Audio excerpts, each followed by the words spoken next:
Bismillahirrahmanirrahim. Assalamualaikum warahmatullahi wabarakatuh. Puji syukur saya ucapkan atas kehadiran Allah Subhanahu wa taala yang telah memberikan rahmat serta karunia-Nya kepada saya sehingga saya dapat menyelesaikan tugas mata kuliah Filsafat Umum dengan dosen pengampu Bapak Dr. Insinyur Gunadi Widi Nurcahya MSc. Sebelumnya, perkenalkan saya Wira Wirtawati, nomor BP 232321028. Saya merupakan salah satu mahasiswa program studi Magister Informatika Universitas Putra Indonesia YPTK Padang. Pada video kali ini, saya akan membahas tentang filosofi perdamaian yang dikemukakan oleh Martin Luther King Jr. Martin Luther King Jr. adalah seorang pendeta atau aktivis yang menjadi juru bicara dan pemimpin gerakan hak sipil tahun 1954 sampai 1968. Ia dikenal karena menuntut hak sipil dengan cara non-kekerasan dan ketidakpatuhan sipil sesuai ajaran Kristen dan terinspirasi oleh aktivisme damai Mahatma Gandhi. Tidak ada tokoh yang lebih dekat hubungannya dengan perjuangan hak-hak sipil pada pertengahan abad ke-20 selain Martin Luther King Jr. Aksi perlawanan tanpa kekerasan yang dilakukannya untuk mencapai hak yang sama bagi warga Amerika berkulit putih membuatnya memperoleh hadiah Nobel Perdamaian pada tahun 1964. King dikenang karena keterampilan berpidatonya yang luar biasa, terutama dalam pidatonya yang berjudul I Have a Dream. Aksi protes tanpa kekerasan mendapat perhatian. Pada tahun 1959, King kembali ke Atlanta untuk melayani sebagai pendeta pendamping bersama ayahnya di suatu gereja baptis Ebenezer.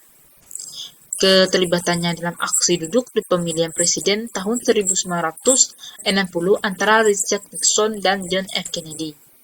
Pada saat itu, tekanan dari Kennedy menyebabkan King dibebaskan dari penjara.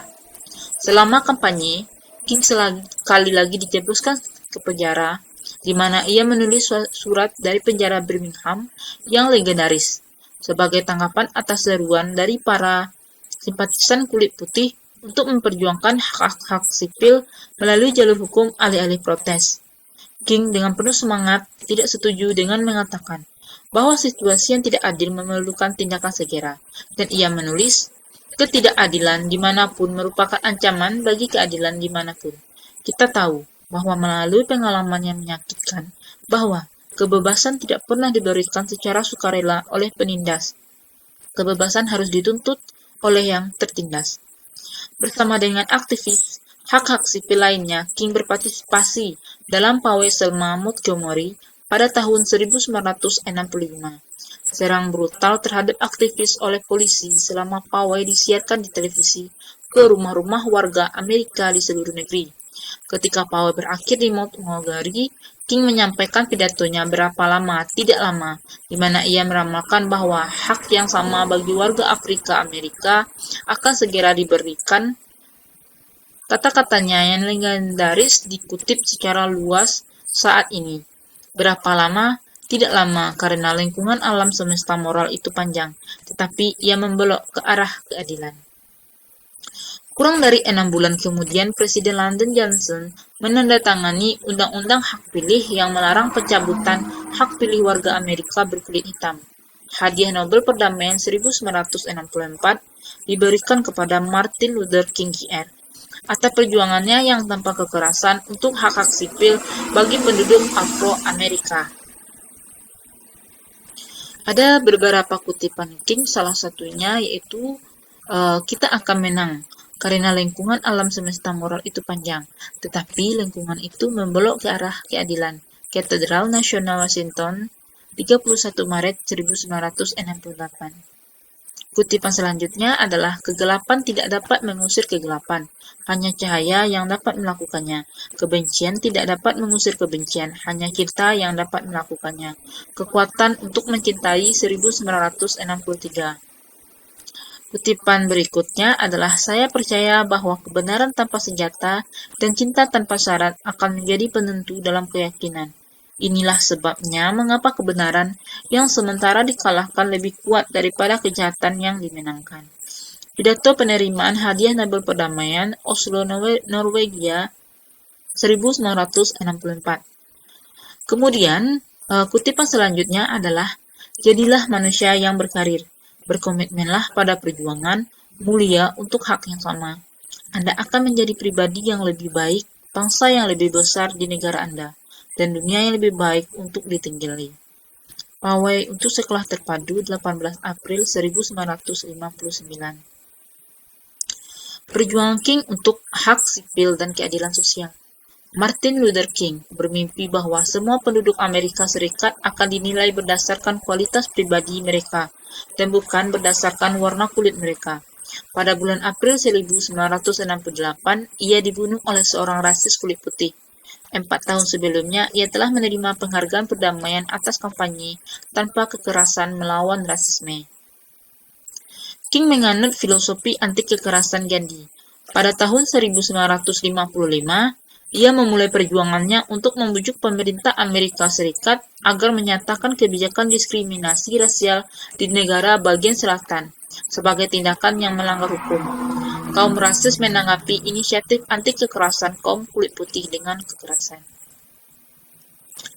Pada tahun 1963, 250.000 demonstran berbaris menuju Lincoln Memorial di Washington, tempat King menyampaikan pidatonya yang terkenal, "Saya punya mimpi."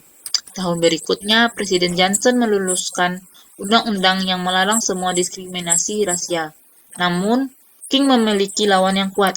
Kepala FBI, John Edgar Hoover, mengawasinya sebagai seorang komunis, dan ketika King menentang kebijakan pemerintah di Vietnam, ia tidak disukai oleh presiden. Masih belum dapat dipastikan apakah pembunuh King bertindak atas kemauannya sendiri atau merupakan bagian dari konspirasi. Karya King. Aksi King dalam menentang diskriminasi ras terhadap orang-orang kulit hitam berujung dirinya dipenjarakan di penjara Birmingham. Di penjara itu ia menulis sebuah surat yang diberi judul Surat dari Penjara Birmingham.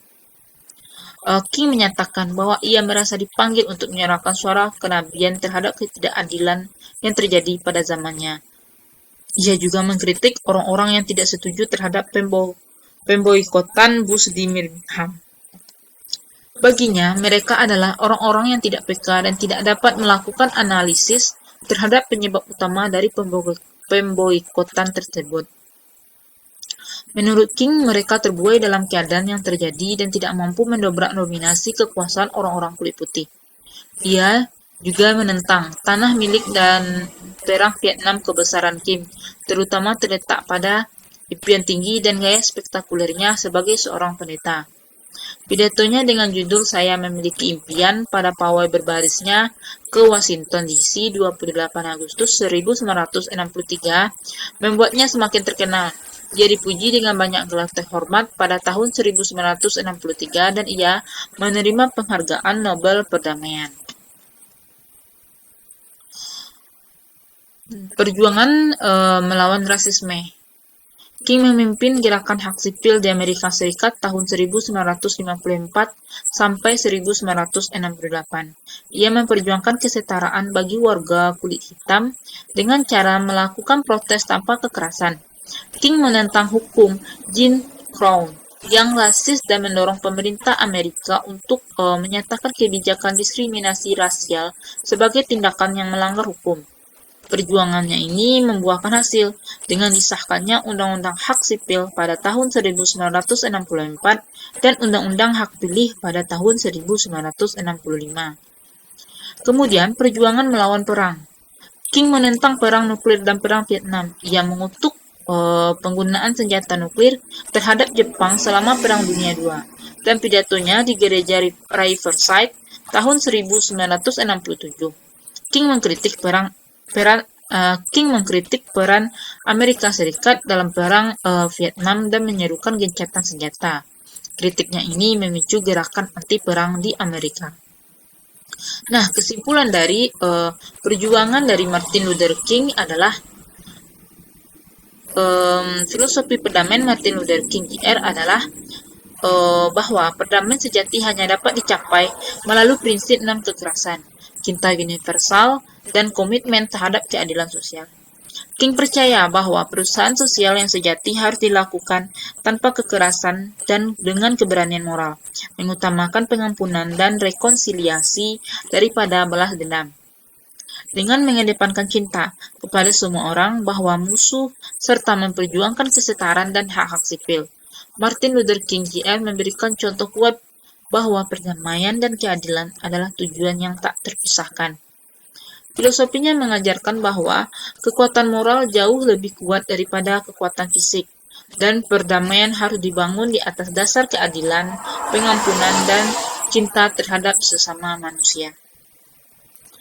Demikianlah pembahasan tentang filosofi perdamaian Martin Luther King yang dikemukakan oleh Martin Luther King Jr. Jika ada salah kata atau penyampaian, saya mohon maaf. Atas perhatiannya, saya ucapkan terima kasih dan saya akhiri. Wabillahi taufik wal hidayah. Assalamualaikum warahmatullahi wabarakatuh.